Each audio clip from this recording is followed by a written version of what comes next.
The time is now 7:01, and we will begin tonight's presentation. And so, again, thank you for being with us. My name is the Reverend Dr. Arlesia Simmons. I am the East Regional Associate Director of Partners in Health and Wholeness, which is an initiative of the North Carolina Council of Churches, a statewide ecumenical organization working towards a more just society. And so, we are grateful that you found the information and you are gathered with us this evening. As we begin tonight's program, I want to begin with just a small, short meditation. And as I was reading the Psalter, Psalm 29, I won't read the entire psalm, but the last verse is one I'd like for us to begin meditating on before tonight's program begins. And verse 11 reads in Psalm 29. May the Lord give strength to his people, and may the Lord bless his people with peace. Amen. Tonight's program is one element of our newest initiative, the Abundant Life Program, which invites faith communities on a journey of communal study, reflection, and training that will lead congregations to discern where God is calling us to impact mental health and emotional well being. This program is made possible by the generous funding of the Duke Endowment. And so we are grateful that you are here tonight, not only for the contents of the program, but we will also be launching our Abundant Life Study Guide. And after tonight's presentation, we will provide you the link where you can access the study guide and get more information about our Abundant Life initiative. A few announcements before we begin. Tonight's presentation will be recorded. And so if there are questions or responses, we do want you to be aware of that because not only will it be recorded, but it will be distributed and published publicly on our YouTube page. Secondly, this following presentation is designed for educational purposes only. It is not a substitute for direct treatment, and so we ask that you consult with your physician or healthcare provider for more direct medical or mental health care. We are so grateful that you have gathered with us tonight. At this time, I'd like to introduce my colleague, Reverend Carolee Hall. Hi, thank you and welcome. It's great to be here with all of you this evening. And it's great to see everyone drop in names and where they're from in the chat. If those of you that are just joining us, feel free to continue doing that. It's great to see we have quite a range of people from different locations. So I have the pleasure of introducing our speaker for tonight, Roberta Borden Wilson.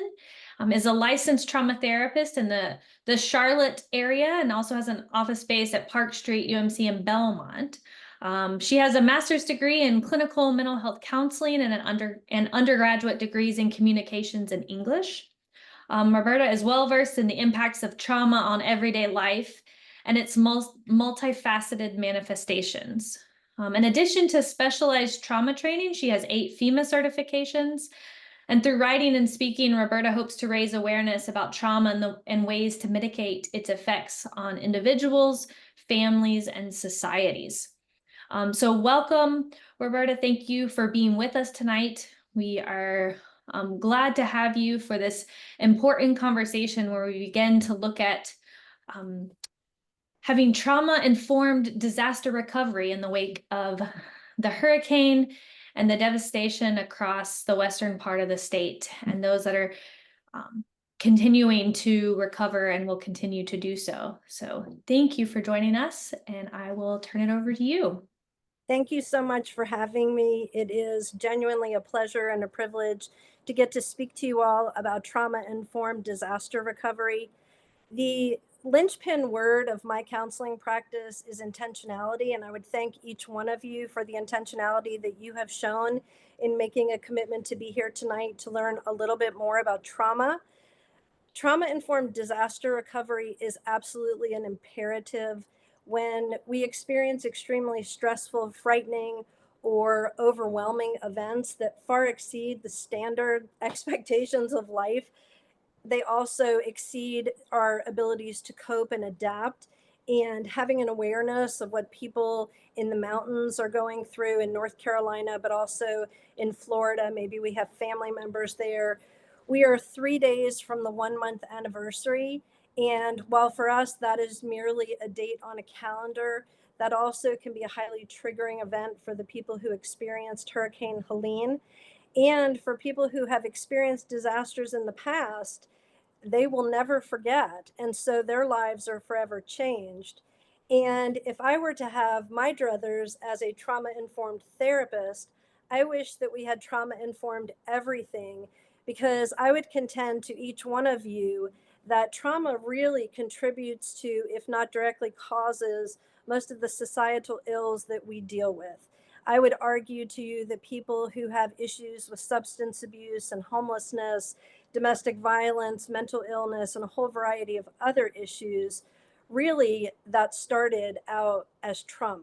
And whether that trauma started out with them as an individual or whether it was actually hereditary, trauma has broad impacts. We know that experiencing trauma as children can increase the amount of vasopressin in our body, which will forever increase our blood pressure. We know that trauma creates spaces in our DNA strand that will change the DNA going forward 3 generations of our children, grandchildren, and great grandchildren. We know that trauma creates spaces in that DNA that cause what's called telomeresis, which actually causes changes in the DNA strand that lead to things like inflammation and autoimmune disorders and other cellular changes that cause heart disease and diabetes and, again, a host of other maladies.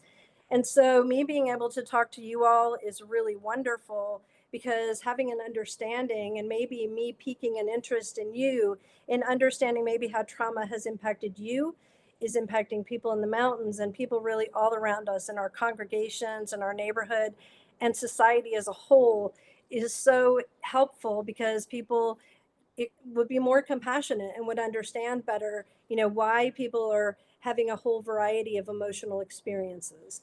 And so something I want to talk about before we really get going, and I'm going to try to speak as extemporaneously as I possibly can.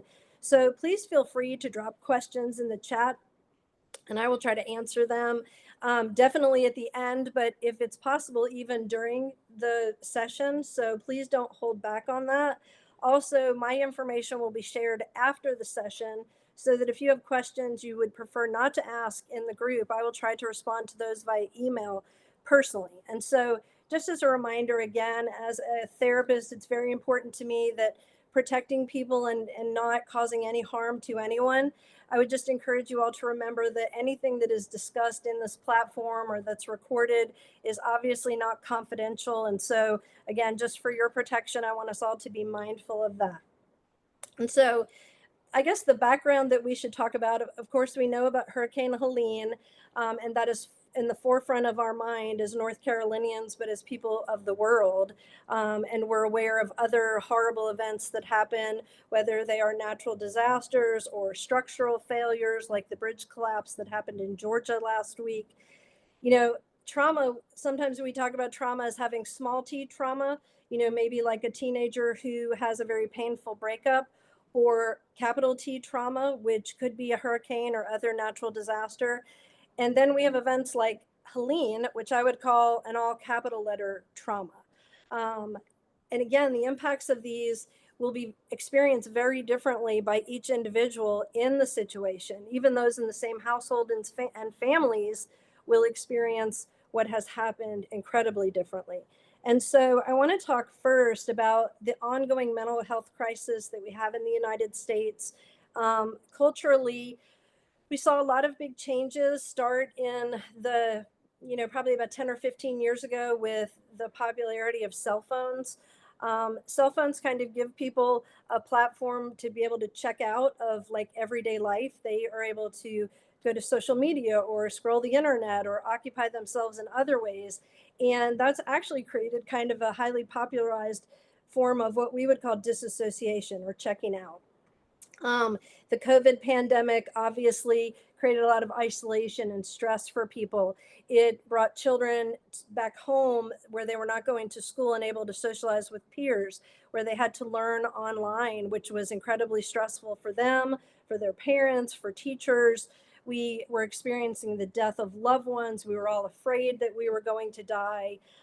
Again, in our lifetime, or even really in anything that we're aware of, even in the 1920s, most children did not go to school past sixth grade. And so the impact was not what we experienced in 2021 in terms of like broad impact on society. We also have issues that are happening in culture where families are very isolated from one another. We don't typically live in very close-knit communities anymore. Now, I would say that the mountains of North Carolina may be an exception to that rule, where lots of families are habitating, near one another and are able to provide good support for one another. Divorce is extremely common, substance abuse extremely common in our culture. And all of this has contributed to what we've seen in the last 20 years, which is a doubling of the suicide rate, particularly among men, white males above the age of 45. The highest incidence in increases in males over the age of 70. And so that's disturbing information. We know that we're seeing record levels of anxiety and depression. The Surgeon General of the United States offered a warning about a month ago to parents that the levels of stress that they were experiencing was actually harmful to their children. And so we strive during this time of upheaval to determine what is normal. And as a therapist, I'm here to tell you, and I'm sure y'all are well aware of this already, there's not one spot on a map that we could define as normal. And so as a therapist, I try to use a seesaw as an example. And so we would think of normal life kind of as homeostasis, where we're sort of hovering in this nice neutral kind of zone between not too sad, not extremely happy. Life is rolling along really nicely, and we're not seeing these big pivotal swings either to the good or the bad, right? I like to tell people, because I am a faith-based counselor also, that most of our life is lived on flat ground, not in the mountaintop and not in the valley all the time, right? So maintaining that nice homeostasis is a really good thing. However, we have people who do exist in those extremes where either they are completely disassociated, which means numb, shut down, they are not fully engaged in life. Maybe they're on their cell phones a lot. Maybe they're not socializing with neighbors. Maybe they're home and in their close environment. Maybe they don't even have many friends anymore. So that is difficult. Being disassociated is definitely a trauma symptom. And one of the most famous trauma therapists that exists in the world right now, Gabor Mate, says that when we go to a restaurant and there are TVs blaring and people are all on their cell phones and there's music and there's all this distraction, that is an example of disassociation, because we are so uncomfortable just being quiet and still or interacting with others in the present moment that we have to try to implement all of these artifices that keep us from experiencing the pain of actually living. So we want to be mindful of disassociation. Also, we have people who have never been, and for most of us this is true, have never really been intentionally educated about what's called emotional regulation. And so we're seeing also, if you all drive, I live in Charlotte, so I'm on 485 a whole lot. You see people driving very erratically and very dangerously. You see people having lots and lots of road rage, right? You see people at the grocery store maybe blowing up over minor frustrations. We would say, in a therapeutic sense, that that is the inability to emotionally regulate well. And so when people cannot emotionally regulate, typically they get very flooded. And so flooding can look like it's a response that occurs in microseconds and really reflects back to our prehistoric past, where we would initiate a fight, flight, or freeze response when facing a threat. And so that's really what trauma is. It's the perception of a threat, or the actual experience of a threat that became something real and terrible, as in Hurricane Helene. And so when people are not emotionally regulated and they're becoming very flooded, sometimes this happens when couples are arguing in marriage and they don't really understand what's happening. Their heart starts pounding in their chest, their hands are sweating, they start breathing in the top third of their lungs. And because they're not fully oxygenating their brain, they do word vomit. Basically, it's just blah blah blah, whatever comes out, right? And typically that's horrible, terrible things because they're not calm in a homeostatic state. They're very activated. And so that's something I want you to be super mindful of in a trauma informed disaster recovery, because people who have freshly experienced trauma have really not had the opportunity to process it well, to be able to feel their feelings. Maybe they don't even feel like they have had the time or space to do that because right now they're so focused on basic life needs. I need to get shelter for my family. I need food and water. And we know that the response in providing water and food and clothing has been phenomenal. Restoring electrical power also has been a little bit slow, but is coming back online. I think I read something yesterday that said Blue Ridge Electric finally had restored power to about 95% of their customers. You know, again, we're almost a month out.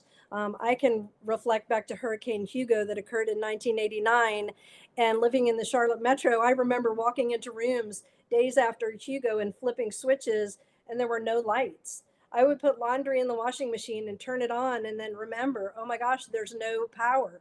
And I was very minimally impacted by that. I, at that time, was a reporter for the Charlotte Observer. And so, really, the greatest impact on me was having to go out and cover, you know, storm damage and talk to people who had trees in their homes, you know, and Charlotte being a beautiful city full of trees, you know, that was really impactful because of no power. We had very little loss of life, which we know in the mountains, they have not been that fortunate. And so we have people who have family members who have died. We have people who have watched their family members die. We have people who have watched their homes, their neighbors' homes, either be washed away in floodwaters, damaged by trees, or destroyed by mudslides. We have people who have lost their places of business, their occupation, their recreation. I mean, the whole River Arts District in Asheville has been destroyed, and we have so many artisans and people who would go there, and that was, you know, their livelihood. It was their passion gone. And now that is going to be a very slow process in restoring that. And we are not a very patient culture. You know, I think I have a little cartoon on my desk somewhere that says immediate gratification is not fast enough. You know, we are a culture accustomed to getting online and finding the information that we want, or solving a problem, or going to the grocery store, ordering it from Amazon, and it's on our doorstep sometime the same day. Well, this changes all of that. And those kinds of changes, in addition to the trauma, compound everything. And so you have people who maybe now have are getting out of the initial shock of what has happened. You know, we're a month out and we still have many people who are still missing and who have not, their bodies have not been recovered. They may never be recovered. And those are very painful and very difficult realities for all of us. I went to Gardner Webb University, which is less than an hour from Lake Lure and Chimney Rock.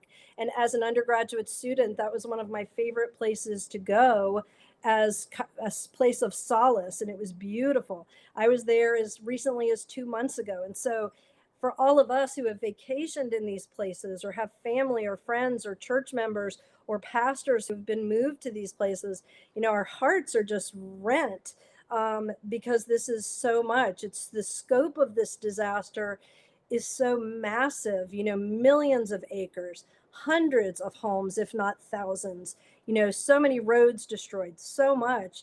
You know, again, in our lifetime, we have not seen this kind of destruction. And, you know, our minds cannot comprehend that. It's sort of like imagining or seeing pictures of the Grand Canyon and then going to the Grand Canyon and seeing the massiveness, the immensity of it all. And I feel like the same is true in this disaster zone. Well, there are people there who are trying to come to terms with all of that, right? And so Maslow's hierarchy of need talk about that we have to have shelter, we have to have food and water and a place to sleep. Those are our most basic needs. But then beyond that, what? And I would say that very close on the heels of all of that needs to come trauma-informed therapy. Now, that has not, in terms of my perspective, I'm a member of an organization called Green Cross, and we deploy to places like Syria and Ukraine and New Orleans after Hurricane Katrina, and we are waiting for the opportunity to go up there and do actual trauma therapy. I know that there's some therapy going on, and that's wonderful, but like, I'm here to talk to you all about what you can do and how you all can be helpful. And so knowing a little bit about these trauma responses will be helpful to you to normalize what happens when people have post-traumatic stress. And I don't like to say disorder, because anybody going through this is going to have it to some degree or another. And I don't like to stigmatize anything having to do with what are normal human reactions. And so when we as human beings are overwhelmed with situations, whether it's abuse or a violent crime or a sexual assault or a natural disaster, our brains will do things to protect us, just like our bodies will do things when something happens that to try to defend us.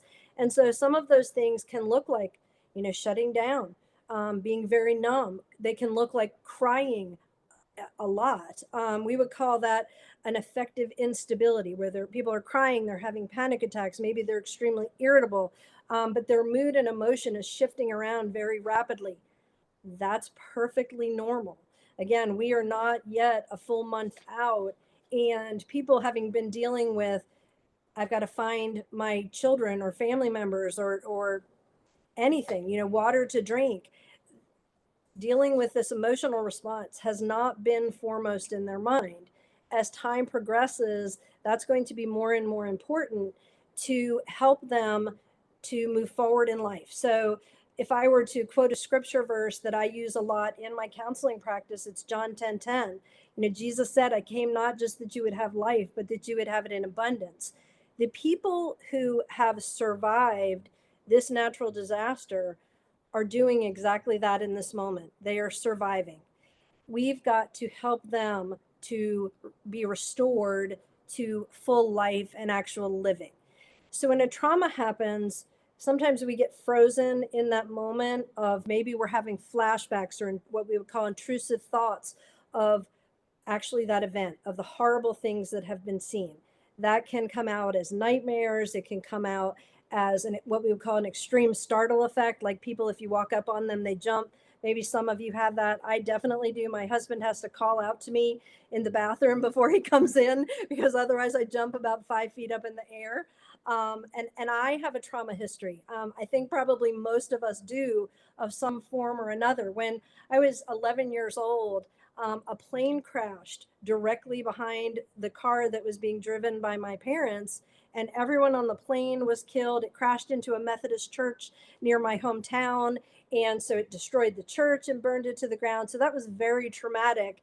And so one would imagine that the noise of that, the sight of that, would make a person jump, right? So those are things that I want you to be aware of. I want to differentiate also for all of you the difference between grief and depression.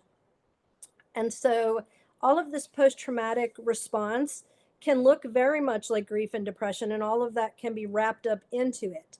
And so with grief, we have been schooled that there are 5 stages, right? There's denial, there's anger, there's bargaining, there's depression, and finally acceptance. Well, I love Elizabeth Kubler-Ross, but I want you all to know that this is not a linear process. So people are not going to neatly go through these stages and they're going to be done, and life is all going to be tied up with a bow and they're going to move forward.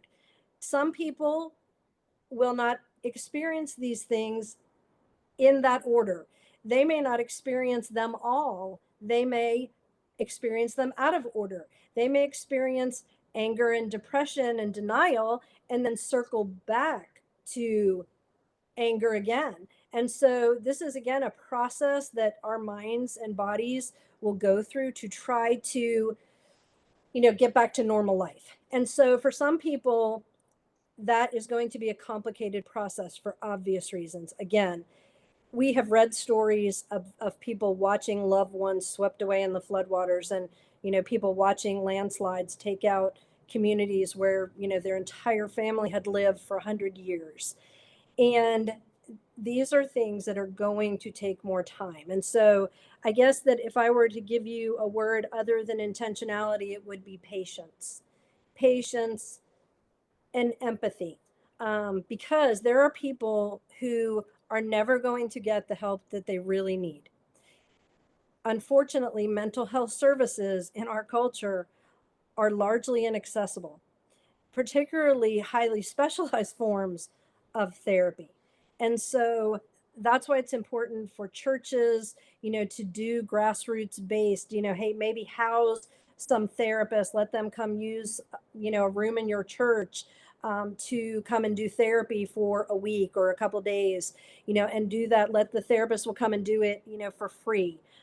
There are state organizations. SAMHSA will post, which is a governmental agency, has a ton of resources on their website right now, things that, people can call an 800 number and get free therapy on the phone.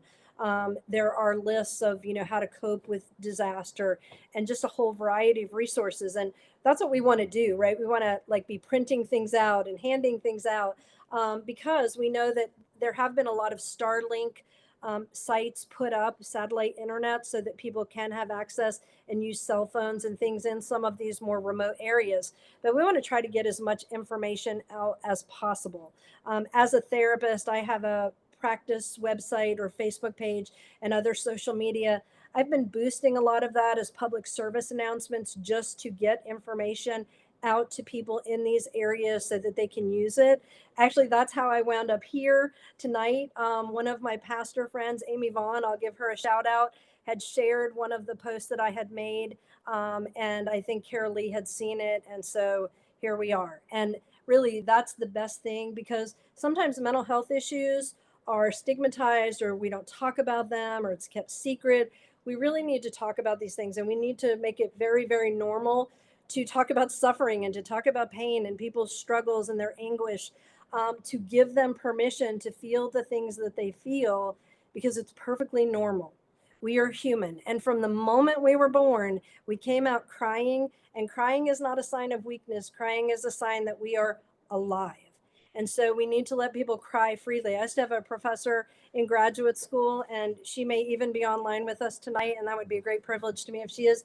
But she runs around and tells everybody, she cries at the drop of a hat and says, crying is not a crisis. Crying is a normal human emotional response.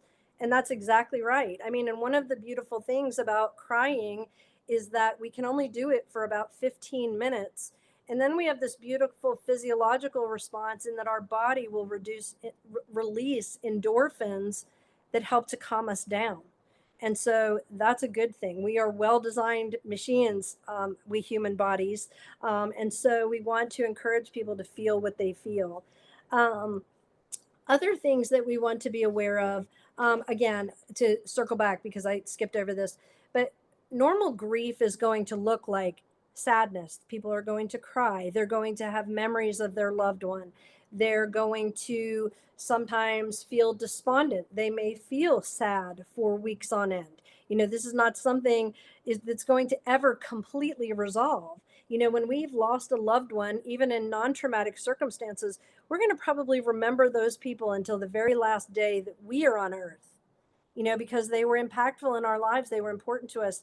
Death ends life, it does not end relationships. And so helping people again to allow their normal expression, whatever they need to do. It's okay to be angry. It's okay. This is an unprecedented circumstance. And so people need to express that this is very unfair. We do not know, why these horrible, unfair events happen. It's okay to be angry about them. It's okay, sometimes to shake our fist, even at God. God understands our despair better than anyone. And so the difference between regular grief and post-traumatic stress is that post-traumatic stress and complicated grief are going to last much longer. Now, grief and depression can be differentiated this way.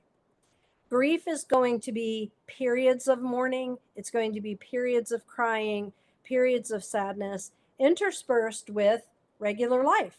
We're going to have a sense of humor. We're going to tend to our children. We're going to be able to want to see our friends or to be around people. the way that we can differentiate between depression is that people either are going to be eating too much or too little. They're going to be sleeping too much or too little. They're going to appear potentially very shut down. And this is not going to be episodic, it's going to be persistent. And so that's what you're looking for, and you can talk to people about this. You can ask them, are you having moments where you feel your grief lift a little bit and you're able to function and with your normal human relationships, like with your family or your friends, children, or do you not want to do any of that? And it is perfectly normal to talk to people about potentially a short course of an antidepressant. Now, I offer this caveat about that too, is that I have clients who will come to me after an incredibly traumatic event, and maybe it's only been a day or two or three, and their medical doctors have already prescribed an antidepressant. That's concerning to me because our mourning process is intentional, right? It has purpose to it because we have to feel what we feel, and losing people and losing homes and our entire communities, it is appropriate that we're going to experience that emotional outburst. Antidepressants sometimes can flatten that effect and delay our mourning process to when maybe we stop taking them, or maybe for a long time because they just sort of push that down. And so we want to be real careful about doing that too soon. Again, everything's sort of a balance. If someone is suicidal, that's a whole different thing, and I'm going to get to that as we move forward in this. The other things that you're going to want to watch for too are people who are behaving very aberrantly. Maybe they're talking to themselves, maybe they are very confused, maybe they have very rapid speech where they're talking so fast, a mile a minute, that you can barely understand them. Maybe they seem disoriented. Maybe like they seem to be listening to voices, or they tell you that they see things that you don't see, which obviously are hallucinations. We may see a lot of paranoia about someone's going to come to get them or take their property. And we know, that there's been some of that happening. And that is not necessarily mental illness, but that's something we want to be attuned to if that is pervasive and persistent. And so then what do we do if that happens? A lot of times your first responders, particularly ones who are in these communities from places like Charlotte or Gastonia or Shelby, bigger cities, Winston-Salem, Chapel Hill, some are even here from New York City as part of rapid response teams. They have crisis response mental health training. And so they're able to do some triage kind of services. But again, from a pastoral or a layperson level, just an average citizen, a family member, it's kind of good to know because I have had people bring their family members to me who have been suffering for weeks with full-blown psychotic or psychosis, psychotic break, psychosis, and they don't know what's happening. And so if you don't know what's happening, it's good to ask someone just to get some basic information. Call a family doctor, call the SAMHSA hotline. Even, you probably could call the 988 suicide hotline and they could give you some information about what to do. Bottom line, call a family doctor, take them to an emergency room, recommend family members do that. Help is available. And again, it may be not trauma therapy, but regular therapy or protective measures so that they can't harm themselves or someone else. That's super important. Want also to know that trauma can occur in infants and in small children. And in infants and small children, so even like women who have been pregnant during this disaster, those babies may be born with trauma because their mom experienced it. And so when women are carrying children in their uterus, if they are extremely stressed, their cortisol levels are very, very high, norepinephrine levels, lots of neurotransmitters and other hormones are very high. And that is going directly from mom, directly into that developing fetus's central nervous system. And that can create a very sensitive central nervous system. And children do not store trauma as a narrative memory that they could tell you as a story because they don't have language to record it that way. And so trauma in babies and children is recorded with the five senses. So it's sounds, it is smells, it is tastes, it is looks from people or things that they see that are dangerous, maybe like flashing lights or rushing water, it could be, or the way somebody maybe encounters them. Maybe they touch them aggressively or squeezing them really tightly. So if you think of like moms evacuating with children and holding them very tightly to them, that embrace later in life feels like trauma. And so that's really an important thing to know because you may encounter people and you wonder, they've had a wonderful life, or, they were babies, so surely they don't remember. Our bodies remember. And so even when we have like what we would call like trauma-based amnesia, our subconscious remembers. And so maybe we're dreaming about things, or maybe a date comes up on the calendar, and maybe some of you have experienced this, and something tragic happened on that date, and your conscious mind does not even remember it. But a few days later, you may go, oh, that's why I felt so terrible, because that's the anniversary of such and such and such, because our subconscious keeps track of everything. And so, too, we store trauma largely in what we would call negative cognitions or trauma triggers. And so, pretty much everybody has some because nobody gets out of childhood without a parent or a sibling or a teacher or a coach or some bully in the neighborhood doing some terrible something to them, like just even saying something horrible. And so trauma triggers look like these negative thoughts. And we're going to give you all a list of what those are. And they can be, I can't protect myself. I'm not good enough. It's not safe to trust anyone. I'm weak. I'm a failure. I can't succeed. I can't survive this. I'm going to die. A whole host of these things. And again, like some common ones that I deal with because I do some clergy therapy too. A lot of times, clergy feel like I can never be good enough. Or I'm disappointing people. I am a disappointment. I'm a failure. So, I mean, again, it's important to know that because when people are triggered by these negative cognitions, that is not a second response. It is a microsecond response. And so there's a part of our brain that is located at our brainstem that we call the reptilian or the mammalian brain. And it is not logical or rational in any way. It does not take in new information. It does not differentiate between people or circumstances or anything. And this is really key in understanding this trauma piece. If something feels the same to someone, it is the same. And they will respond with a fight, flight, or freeze response. And so before I was a therapist, I was a runner, man. If somebody triggered me, I was out the door. I just wanted to like get away, protect myself, get some quiet time. But like now, because I understand it, and because I've had a ton of therapy as a therapist, because that's part of the process of becoming a therapist, I recognize what my trauma triggers are. And because I've had this treatment, and because I know how to do something that's called metacognition, which is thinking about our thinking. We can, when that autonomic nervous system kicks in and tells us to run away or to fight or to freeze, we can breathe. We can do what's called diaphragmatic breathing. So we want to breathe in through our nose and let it out our mouth, because then we're fully oxygenating our lungs, which fully oxygenates our brain and helps to calm us down and think more rationally and ask the questions, what's happening? Why am I responding this way?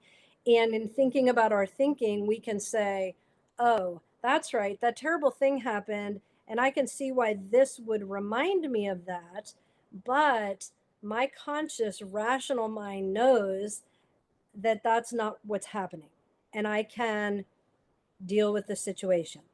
But y'all can see that that is a very complex and intentional kind of process that people have to be able to learn how to do, and you're not going to do it perfectly the first time. We can only know what we know, and so until we learn that, we're struggling and just kind of doing the best we can. And there's lots of people out there around us, and I would contend probably a lot of you myself included, that deal with these situations, and we have no idea what's happening or why. And so it helps a lot, and it helps people immeasurably just to kind of normalize those responses for them and help them to calm themselves down. And so one of the things that I have provided as a resource is really good for children. It's an Elmo video where he's singing with the rapper Common and the singer Kobe Calais, and it's called belly breathing. And so that's what diaphragmatic breathing is. When we breathe in through our nose, we want to breathe so deeply into the full extent of our lungs that our belly pops out. And so this Elmo song, which is adorable and it's very cute, even adults like it, teaches how to calm down when that monster inside of us gets very, very activated and upset. I can remember that I was in a grocery store maybe like 2 years ago, and it was right before Christmas, and a lady was in line and had ordered food for some holiday gathering, and they had forgotten her mashed potatoes. And she was, if we were to look at like person being at a 0 is nice and calm, she was probably at a 20, screaming and yelling and cursing and very, very upset because they did not have her mashed potatoes. Now, rationally, we understand that it's just mashed potatoes, but somehow in her that had triggered something like, I don't matter, or my voice wasn't heard, or I'm being ignored, something. And so, as a trauma therapist, I can't intervene. I do understand what's happening. And honestly, I left because it's very, very distressing. Y'all are around maybe sometimes where people are doing this. I mean, I talked to a pastor just a few days after Hurricane Helene, and I said, this is so impactful on people, and people don't understand, and it causes a lot of activation and irritability. And he said, I had 2 people in my church yesterday screaming at each other. Do you think this is what that was, that they're upset about the storm? And I said, very likely. This turns up everything that we understand about life on its ear, right? Because we think life is nicely predictable, and that, we're going to live in our homes and we're safe, and we don't live in flood zones, and the places that we go on vacation are going to be there, because those are nice, safe, wonderful narratives that we tell ourselves. And I think that that's good. So please hear that. I don't think that we should all run around like Henny Penny saying that the sky is falling all the time or that some terrible thing can happen. We just have to know that they do and be somewhat prepared to deal with them when they do. And for people who are not prepared, we need to come alongside of them and help. And so that's where trauma informed disaster recovery is really vital. Things that you need to know. We want to do don'ts and do's, and then I'll open up for questions. I'm going to talk about like some of the big things that you need to be aware of. The big don'ts, I want to preface again with intentionality, because sometimes we're very casual and very colloquial with people, and we will encounter somebody and we'll say, hi, how are you? This is not the time to be asking people in those circumstances, how are you?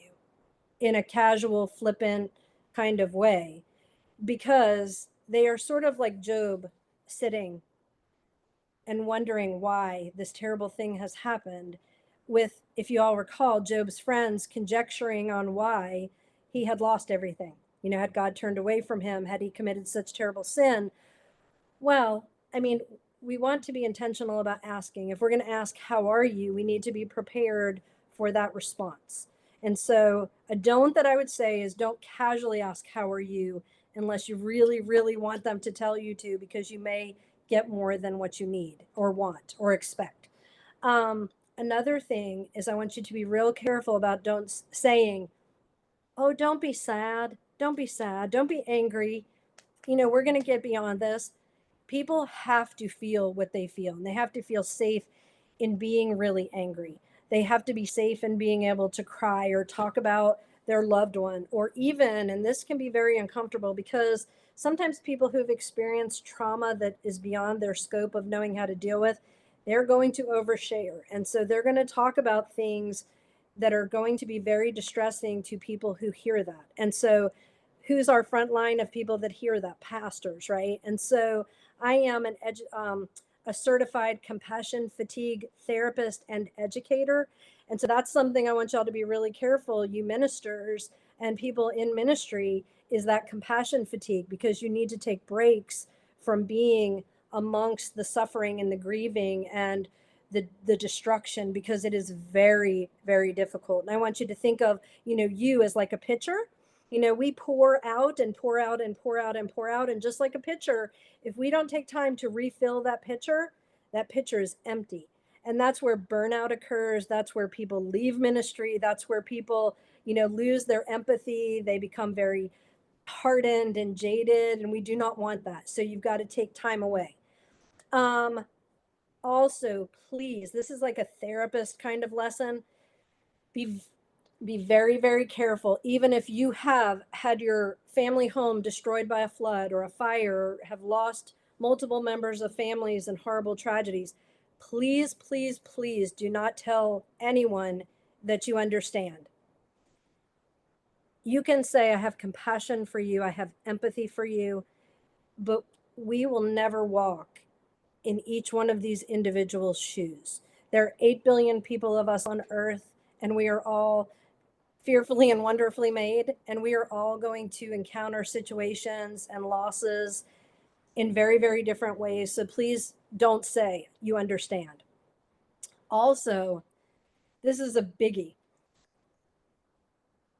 I hear a lot of people on TV, I hear people even at church say to those who are suffering, God has a plan. Oh, God spared your family, or God spared your home, or God, whatever. We mean well. And I have done this. I admit, I've done it too. But that is not particularly helpful. It's really terrible when you see survivors on TV saying, God spared my family, or God saved us. The problem with all of this, it leaves people wondering, if their family was not saved, if their home was not saved, or they were not spared, why didn't God love me enough? And we never, ever want to set up a situation where we're creating alienation between people and their creator. Whether they're faithful people and it drives them away from God, or whether they are people who have never known God, we don't want to create any kind of barrier to that. And again, we may be very well-meaning, but we have to be very careful about what we say.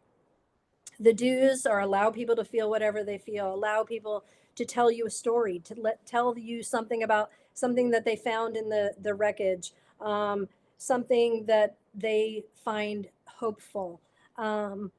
Allow them to be angry at God, allow people to cry without reservation. And, that's something to be prepared for too, because, crying with people who have been in trauma, people who are going through traumatic situation, is not just like dabbing tears, right? And as a therapist, we're taught not to push tissues at people, because that is perceived as a sign that we're uncomfortable with their emotion, and that the tissues are meant to dry that up and stop it. And so we don't want to do anything that's remotely like that. We want to give them open permission to sob. And again, this can be very disturbing if you have never experienced it before. And so you may not know what to say. As a therapist, I don't always know what to say, but I can ask them, do you want me to come over there and sit with you? And could I hug you? Could I hold your hand?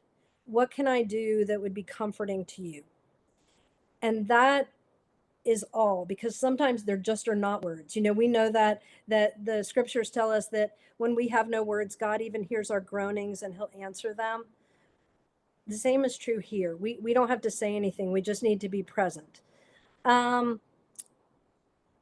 If people ask you why it happened, this is also a time probably not to conjecture, even about like climate change, because if they disagree with you, that's just going to create another barrier to you helping and ministering to them.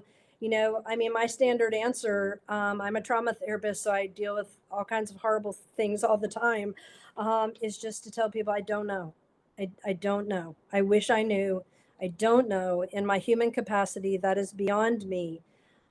But all I can tell you is that I'm here, and I will journey alongside of you, and I will listen to your stories, and I will affirm all of your emotions, whether they're uncomfortable or difficult or whatever that looks like. But I don't answer why. I don't give out the God has a plan. I just tell them I don't know. I don't know. And all of us wish that we had an answer. Um, things that I want you to be careful of are like knowing if someone is suicidal. This is really kind of just like a gut feeling kind of thing. And sometimes it's the people who are not expressing emotion. They're not angry. They're not sad. They're maybe just working nonstop, cleaning up. Maybe they're serving others. But those are people probably that it's good to kind of sidle up next to and say, how are you doing? And the protocol that we as therapists use are 3 questions. And there's no hemming and hawing about these questions. There's no casually flirting around, are you going to kill yourself? We ask flat out, do you want to kill yourself? Do you want to die? Second question is, do you have a plan? And the third is, do you have the means to do it? And by that, we mean a noose, a knife, a gun, poison, meds that they've saved up. The answer of yes to any one of those questions requires higher and immediate intervention. If you don't know what to do, call 988 on the spot. Accompany them to the emergency room. Get a first responder, a police officer, a rescue worker, someone. But that requires an immediate intervention. And what we know from research is that that immediate intervention saves lives. It's when we don't ask, it's when people are silent, that more tragedy, right? More trauma happens that doesn't have to. I mean, our standard thing that we will tell people is that, yes, we understand that this looks like a really good option for you right now because life is so overwhelmingly painful and you've experienced so much loss. But day by day, little bit by little bit, things will get better. And suicide is a permanent solution to a temporary problem. And so again, we don't want to flirt around it. We don't want to say, well, are you thinking of hurting yourself? Ask it flat out. If you have to, practice it in the mirror because it's a really good thing to know how to do. And once you can say it, you will say it without hesitation. And that's a really great thing. Also be aware that people will turn to substances or compulsive behaviors to comfort themselves. And that's, dopamine response in the brain, alcohol, any kind of drug, compulsive shopping, gambling, pornography, food, all hit that same pleasure center that releases dopamine and endorphins and calms us down. So pay attention to behaviors. If you don't know what it looks like when someone's abusing drugs, that'd be a really good thing to find out. If you are working these disaster areas, it'd be a really good idea to carry some Narcan because fentanyl is everywhere. And Narcan can be purchased at any drugstore. It's like $40 and you can carry it with you and it's very easy to administer if someone overdoses. And so that would be something else that I would suggest. You will also see a large number of people relapse into substance abuse who maybe have been in recovery because this all feels like too much.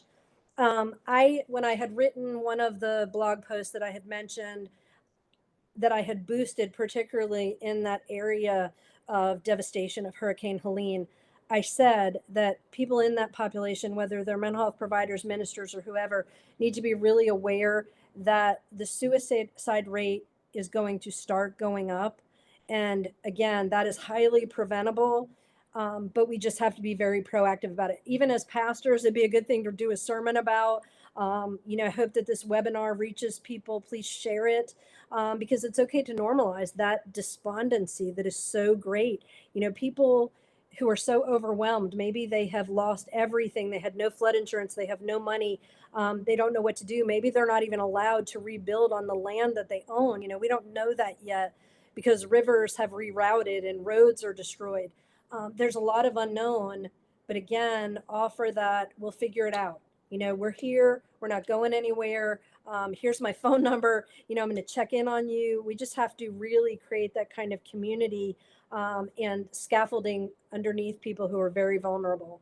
Also watch for mental illness, because when people are so grossly overwhelmed, particularly if they have previous trauma, natural disasters will pull up unresolved trauma because it feels the same.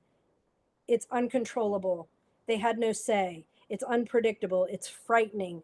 Um, in so many of the same kind of themes overlap with natural disaster. And so we saw this a lot in Katrina, that a lot of people who had sexual or child abuse that they had never talked about, or had a sexual assault that they never talk about, or had never told anyone, caused a lot of extra post-traumatic stress and a more extreme response. And so again, even knowing that, like, hey, is there something else that maybe you've never talked about that's contributing to this or making it worse? It's good to know that. Regular things, people are going to be grieving for the rest of their lives. You know, I mean, there are people, again, who have lived on plots of land with family members around them, and now they've lost all of that. And there's the terror of going back there.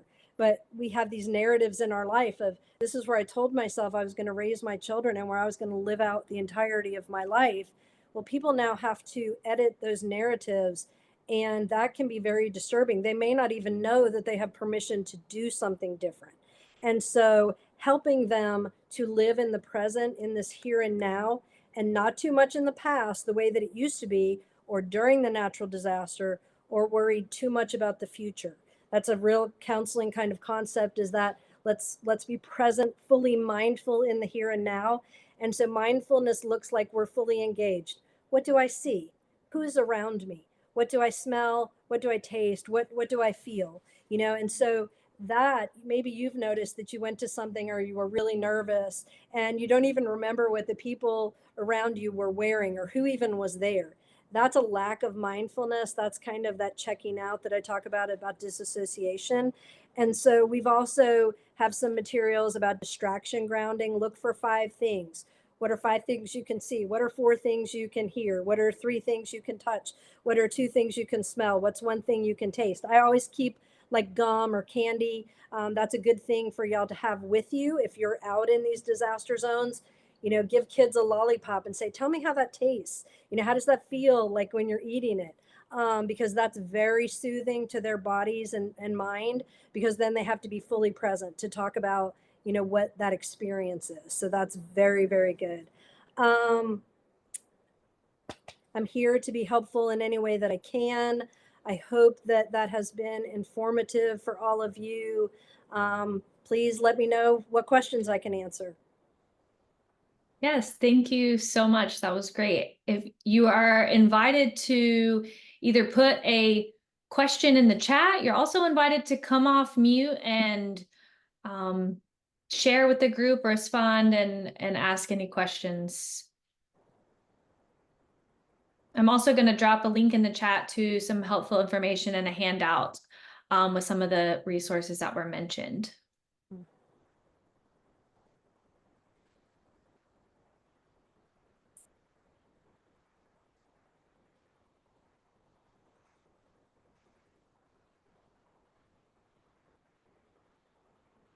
I do want to clarify or ask you to clarify, you mentioned the use of antidepressants, and just to clarify, like, who can prescribe those, and because people will seek trauma therapy, and sometimes that's also separate from sort of medication management. So I just wanted to ask you to clarify and speak about that real quick. The therapists in North Carolina are not allowed to prescribe medicines. That is not part of our scope of practice.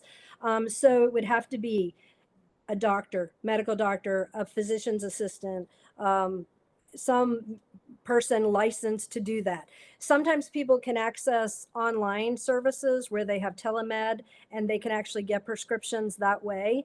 And so that's a very good thing.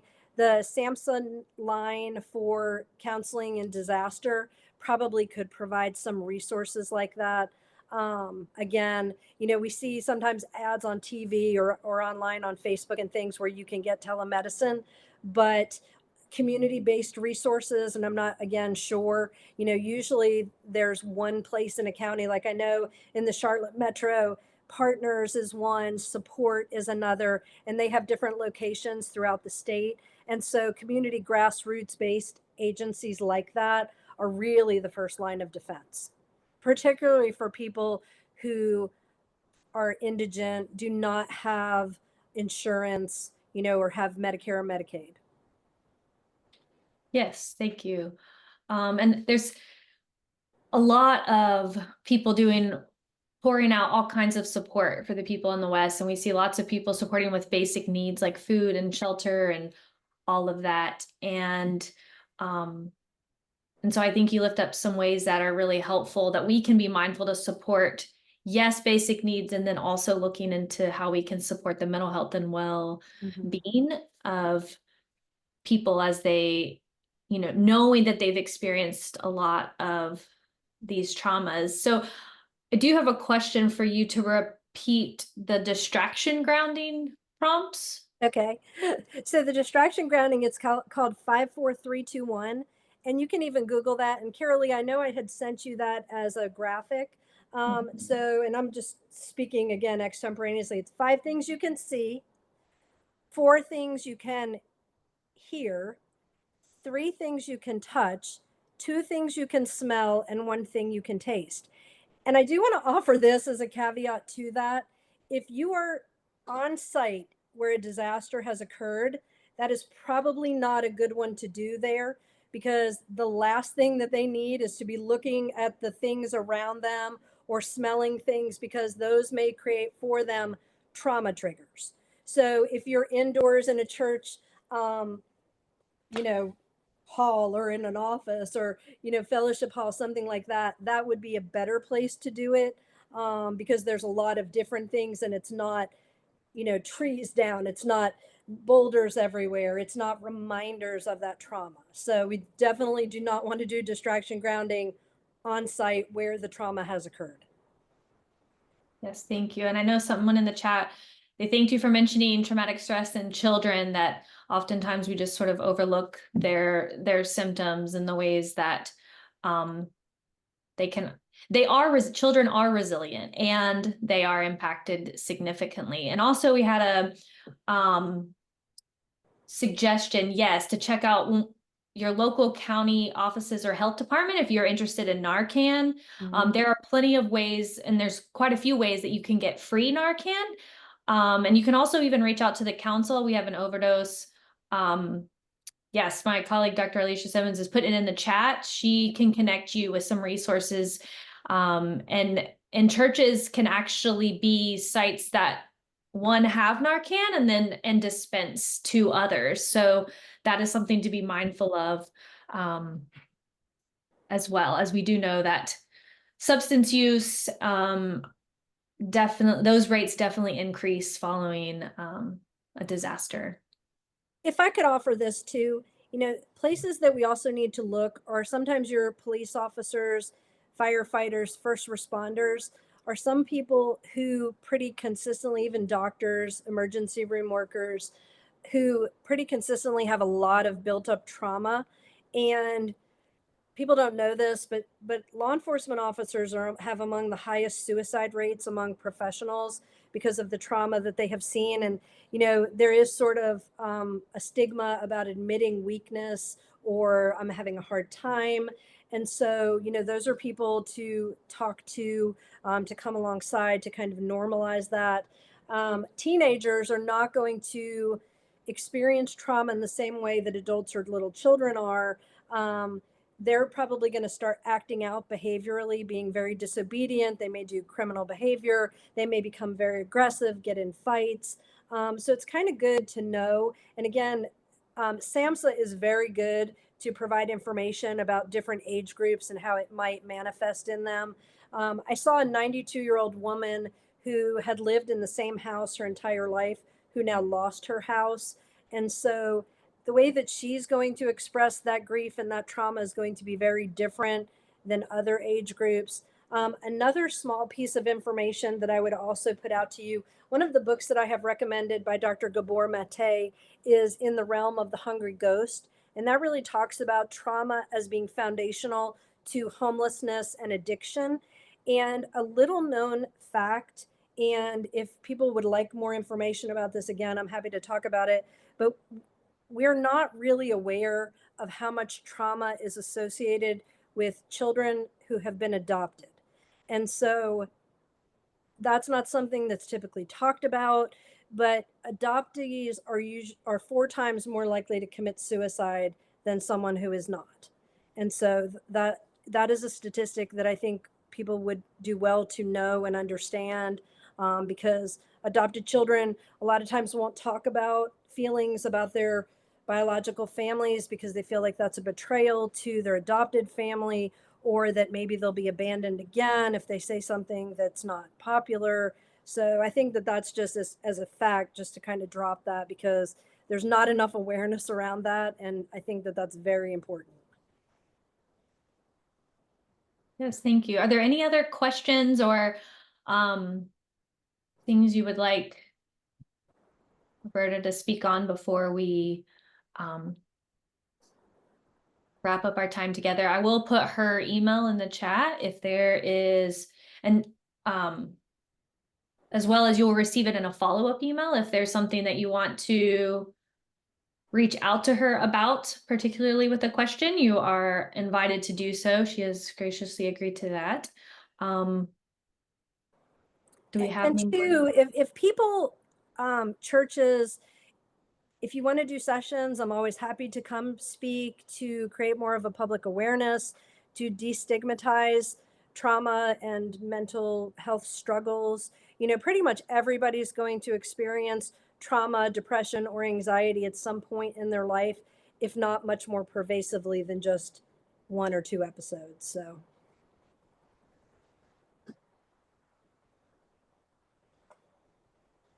Okay, well, I don't see any more in the chat, but if I'm gonna get the screen shared, and I want to just share a little about some other resources and upcoming ways that you can engage with Partners in Health and Wholeness. So we are introducing the digital launch of our Abundant Life Congregational Study Guide, and this is a guide designed to help faith communities explore the interconnectedness of mind, body, and spirit.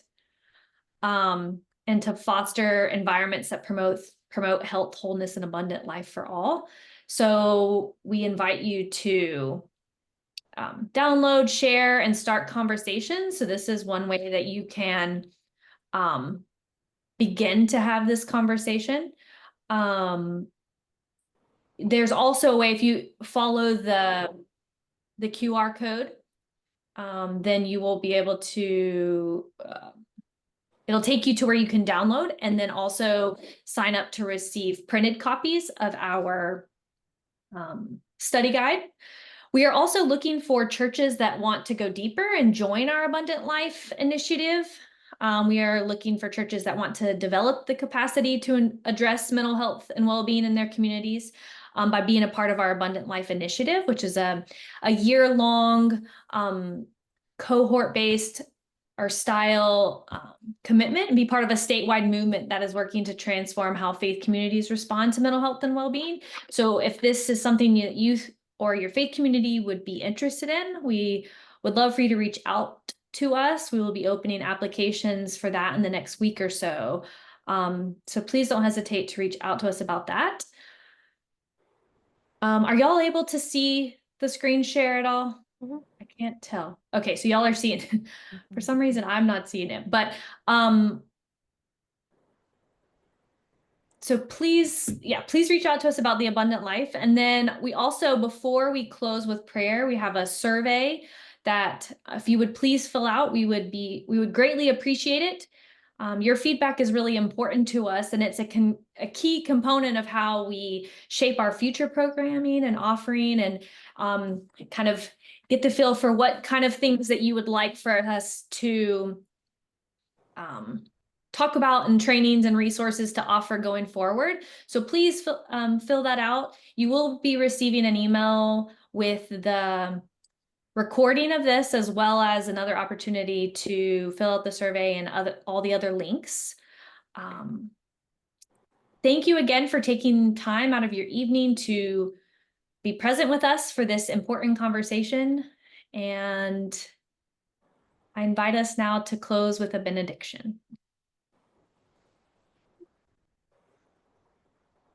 Holy One, as the day draws to a close and darkness surrounds us, We hold on to your promise of the light within us. May we carry forward the wisdom we have gained, and may we be a comforting presence to those in pain, offering a calm spirit and a compassionate heart to those overwhelmed by loss and uncertainty. And as the night falls, may we also embrace our own need for rest, trusting that in stillness, strength is renewed, in community, hope is restored.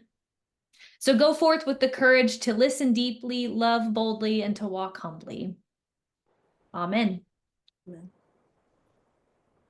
Thank you so much for joining us. Have a good evening. Thank you.